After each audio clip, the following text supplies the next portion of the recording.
owayengumdlali wasesiswini weKaizer Chiefs uJunior Khanye uncoma abadlali abathathu bamakhosi abadlali esiswini uGeorge Mahlow, Samkelo Zwane noSibongiseni Oxmthetho ngeqhaza labo elibalulekile kunqobeni kweqembu iSekhukhune United ngo-1-0 ngesonto.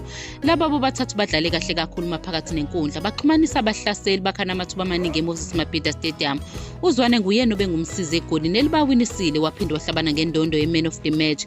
uKhanye uhlabe kumxhwele wathi sekunesikhathi eside engayiboni iKaizer Chiefs idlala ngokuhlangana kahle kangaka, esho nokusho ukuthi bebexhumene kahle abadlali enkundleni. Ubonga abadlali abathathu basesiswini ngokuwina kweqembu. Lo mdlalo wakwadlala isiswini uqamisa ukubaluleka kokuthi abadlali basesiswini babambe ibhola balidlulisele phambili. Encoma uMahlow, uZwane noMthetho ngendlela abadlale ngayo. uKhanye uphinde waphakamisa ukuthi kungabi khona komqeqeshi uNasruddin Nabe ebhentshini ngenxa yokuthola ikhadi elibovu ngase kube yikhona okusize ekwehliseni ingcindezi kubadlali, kubenze badlale ngokukhululeka nangokuhlukana. Uthi usukulingana kweqembu nokusebenza kwalo jikelele okuholele kunqobeni okuzuzwe kahle.